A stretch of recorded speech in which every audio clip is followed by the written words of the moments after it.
Assalamualaikum warahmatullahi wabarakatuh. Kami dari kelompok 5 mata kuliah pasar modal akan menyampaikan materi kita yaitu dengan judul Analisis Fundamental Laporan Laba Rugi pada Bagian Penjualan. Sebelumnya, perkenalkan anggota dari kelompok kami terlebih dahulu yaitu yang pertama ada Tri Lestari, yang kedua ada Nanda Yulianti, yang ketiga ada Ariana Citra, yang keempat ada Anissa Fajar, dan yang kelima ada Rani Dwi. Yang pertama yaitu pengertian penjualan. Penjualan merupakan salah satu kegiatan yang dilakukan perusahaan untuk mempertahankan bisnisnya, untuk berkembang dan mendapatkan laba atau keuntungan yang diinginkan. Penjualan juga berarti proses kegiatan menjual, yaitu dari kegiatan penetapan harga jual sampai produk didistribusikan ke tangan konsumen. Kegiatan penjualan merupakan kegiatan pelengkap atau suplemen dari pembelian untuk memungkinkan terjadinya transaksi. Jadi, kegiatan pembelian dan penjualan merupakan satu kesatuan untuk dapat terlaksanakan transfer hak atau transaksi. Oleh karena itu, kegiatan penjualan seperti halnya kegiatan pembelian terdiri dari serangkaian kegiatan yang meliputi penciptaan permintaan, menemukan si pembeli, negosiasi harga, dan syarat-syarat pembayaran. Dalam hal ini, penjualan seperti penjual harus menentukan kebijaksanaan dan prosedur yang akan diikuti, memungkinkan dilaksanakannya rencana penjualan yang ditetapkan. Menurut Philip Kotler yang diterjemahkan oleh Ronnie Rusli dan Hendra dalam buku Manajemen Pemasaran, mengemukakan bahwa pengertian penjualan yaitu proses sosial manajerial di mana individu dan kelompok mendapatkan apa yang mereka butuhkan dan mereka inginkan, menciptakan, menawarkan, dan mempertukarkan produk yang bernilai dengan pihak lain. Penjualan adalah kegiatan manusia yang diarahkan untuk menemukan atau memuaskan kebutuhan dan keinginan melalui proses pertukaran. Kemudian yang kedua yaitu tujuan penjualan. Kemampuan perusahaan dalam menjual produknya menentukan keberhasilan dalam mencari keuntungan. Apabila perusahaan tidak mampu menjual, maka perusahaan akan mengalami kerugian. Adapun beberapa tujuan umum penjualan dalam perusahaan, yaitu yang pertama tujuan yang dirancang untuk meningkatkan volume penjualan total atau meningkatkan penjualan produk-produk yang lebih menguntungkan. Yang kedua, tujuan yang dirancang untuk mempertahankan posisi penjualan yang efektif melalui kunjungan penjualan reguler dalam rangka menyediakan informasi mengenai produk baru. Tujuan yang ketiga yaitu menunjang pertumbuhan perusahaan. Dari tujuan-tujuan tersebut dapat tercapai apabila penjualan dapat dilaksanakan sebagaimana yang telah direncanakan sebelumnya. Penjualan tidak selalu berjalan mulus, keuntungan dan kerugian yang diperoleh perusahaan banyak dipengaruhi oleh lingkungan pemasaran. Lingkungan ini sangat berpengaruh terhadap perkembangan perusahaan. Materi yang ketiga yaitu jenis-jenis penjualan. Di sini kita ada 6 jenis penjualan. Yang pertama yaitu penjualan tunai. Penjualan dengan jenis tunai adalah jenis penjualan yang dilaksanakan secara tunai. Pembayaran dilakukan oleh pembeli secara cash dan sekali dalam satu kali transaksi. Kemudian yang kedua penjualan kredit. Jenis penjualan kredit merupakan jenis penjualan yang pembayarannya dilakukan dengan cara dicicil dalam rentan waktu tertentu. Jumlah cicilannya disesuaikan dengan beberapa lama kredit yang diambil. Biasanya, penjual akan menambahkan bunga untuk setiap cicilan, tetapi ada juga yang tanpa bunga. Kemudian penjualan yang ketiga adalah penjualan tender. Penjualan tender dilakukan sesuai proses tender. Untuk bisa mendapatkan tender, prosedur tender harus diikuti. Penjualan tender juga memiliki prosedur tersendiri. Ketentuannya dibuat sesuai dengan kebutuhan penjual dan pembeli. Kemudian yang keempat yaitu penjualan ekspor. Penjualan ekspor dilakukan dengan membeli yang berasal dari luar negeri. Biasanya ini terjadi untuk bisnis yang sudah besar, sehingga mudah bagi bisnis tersebut mendapatkan pembeli yang berasal dari luar negeri. Kemudian yang kelima yaitu penjualan konsinyasi. Penjualan konsinyasi biasanya melalui pihak ketiga, produk atau jasa yang dijual melewati reseller sebelum sampai kepada pembeli. Kemudian yang terakhir ada penjualan grosir. Jenis penjualan grosir hampir mirip dengan penjualan konsinyasi. Hanya saja grosir dijual secara eceran melalui pedagang grosir. Oke, yang keempat adalah manfaat penjualan. Nah, proses penjualan adalah proses penting dalam semua bisnis. Alasan mengapa penjualan adalah hal yang penting karena bisnis akan mendapatkan banyak manfaat dari penjualan. Berikut ini adalah manfaat dari penjualan yang bisa didapat dari bisnis. Yang pertama adalah mendapatkan laba tertentu.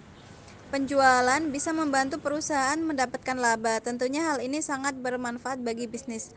Laba bisa mendatangkan keuntungan yang tinggi untuk bisnis, sehingga bisnis bisa berkembang lebih pesat dan lancar. Yang kedua adalah mendapatkan volume penjualan. Volume penjualan diperlukan bisnis untuk mencapai target penjualan yang telah ditentukan. Target ini dibuat agar bisnis bisa terus beroperasi dengan adanya pemasukan dana untuk setiap periode tertentu. Yang kelima adalah faktor-faktor yang mempengaruhi kegiatan penjualan. Dalam praktek kegiatan penjualan itu dipengaruhi oleh beberapa faktor sebagai berikut. Yang pertama adalah kondisi dan kemampuan penjual. Transaksi jual beli atau pemindahan hak milik secara komersial atas barang dan jasa itu pada prinsipnya melibatkan dua pihak, yaitu penjual sebagai pihak pertama dan pembeli sebagai pihak kedua. Yang kedua adalah kondisi pasar. Pasar sebagai kelompok pembeli atau pihak yang menjadi sasaran dalam penjualan dapat pula mempengaruhi kegiatan penjualnya. Adapun faktor-faktor kondisi pasar yang perlu diperhatikan adalah jenis pasar, kelompok pembeli, segmen pasar, daya beli, frekuensi pembelian, dan keinginan dan kebutuhan. Yang ketiga adalah modal. Akan lebih sulit bagi penjualan barangnya apabila barang yang dijual tersebut belum dikenal penjual untuk memperkenalkan dulu membawa barangnya ke tempat pembeli. Untuk melaksanakan maksud tersebut diperlukan adanya sarana serta usaha seperti alat transport, tempat peragaan baik di dalam perusahaan maupun di luar perusahaan, usaha sebagai promosi dan sebagainya. Yang keempat adalah kondisi organisasi perusahaan. Pada perusahaan besar, biasanya masalah penjualan ini ditangani oleh bagian tersendiri atau bagian penjualan yang dipegang orang-orang tertentu atau ahli di bidang penjualan. Yang kelima, faktor lain. Faktor lain seperti periklanan, peragaan, kampanye, pemberian hadiah sering mempengaruhi penjualan. Namun untuk melaksanakannya diperlukan sejumlah dana yang tidak sedikit. Bagi perusahaan yang bermodal kuat, kegiatan ini secara rutin dapat dilakukan. Sedangkan bagi perusahaan kecil yang mempunyai modal relatif kecil, kegiatan ini lebih jarang dilakukan. Materi selanjutnya, faktor-faktor yang mempengaruhi kegiatan penjualan. Dalam praktek, kegiatan penjualan itu dipengaruhi oleh beberapa faktor sebagai berikut. Yang pertama, kondisi dan kemampuan penjual. Transaksi jual beli atau pemindahan hak milik secara komersial atas barang dan jasa itu pada prinsipnya melibatkan dua pihak, yaitu penjual sebagai pihak pertama dan pembeli sebagai pihak kedua. Di sini penjual harus dapat meyakinkan kepada pembelinya agar dapat berhasil mencapai sasaran penjualan yang diharapkan. Untuk maksud tersebut, penjual harus memahami beberapa masalah penting yang sangat berkaitan, yakni 1. Jenis dan karakteristik barang yang ditawarkan. 2. Harga produk. 3. Syarat penjualan seperti pembayaran, penghantaran, pelayanan sesudah penjualan, garansi, dan sebagainya. Selanjutnya, yang kedua adalah kondisi pasar. Pasar sebagai kelompok pembeli atau pihak yang menjadi sasaran dalam penjualan dapat pula mempengaruhi kegiatan penjualannya. Adapun faktor-faktor kondisi pasar yang perlu diperhatikan adalah 1. Jenis pasarnya, 2. Kelompok pembeli atau 3. Segmen pasarnya, 4. Daya belinya, 5. Frekuensi pembelian, dan keenam adalah keinginan dan kebutuhan. Selanjutnya, yang ketiga adalah modal. Akan lebih sulit bagi penjualan barangnya apabila barang yang dijual tersebut belum dikenal penjual. Harus memperkenalkan dulu membawa barangnya ke tempat pembeli. Untuk melaksanakan maksud tersebut diperlukan adanya sarana serta usaha seperti alat transport, tempat peragaan baik di dalam perusahaan maupun di luar perusahaan, usaha promosi, dan sebagainya. Semua ini hanya dapat dilakukan apabila penjualan memiliki sejumlah modal yang diperlukan untuk itu. Seperti usaha promosi membutuhkan data penjualan di mana duta penjualan bertugas untuk menjalin hubungan dengan pelanggan, serta menimbulkan perasaan senang dalam diri pelanggan. Karena dengan itu, peluang untuk mencapai keberhasilan dalam menjual akan semakin meningkat. Yang keempat, kondisi organisasi perusahaan. Pada perusahaan besar, biasanya masalah penjualan ini ditangani oleh bagian tersendiri atau bagian penjualan yang dipegang oleh orang-orang tertentu atau ahli di bidang penjualan. Yang terakhir merupakan faktor lain. Faktor-faktor lain ini meliputi periklanan, peragaan, kampanye, pemberian hadiah, sering mempengaruhi penjualan. Namun, untuk melaksanakannya, diperlukan sejumlah dana yang tidak sedikit. Bagi perusahaan yang bermodal kuat, kegiatan ini secara rutin dapat dilakukan. Sedangkan bagi perusahaan kecil yang mempunyai modal relatif kecil, kegiatan ini lebih jarang dilakukan tentunya. Baik, selanjutnya yaitu faktor-faktor yang mempengaruhi volume penjualan. Adapun faktor-faktor yang mempengaruhi volume penjualan antara lain kualitas barang. Turunnya mutu barang dapat mempengaruhi volume penjualan. Jika barang yang diperdagangkan mutunya menurun, dapat menyebabkan pembelinya yang sudah menjadi pelanggan dapat merasakan kecewa, sehingga mereka bisa berpaling kepada barang lain yang mutunya lebih baik. Selera konsumen. Selera konsumen tidaklah tetap, dan dia dapat berubah setiap saat.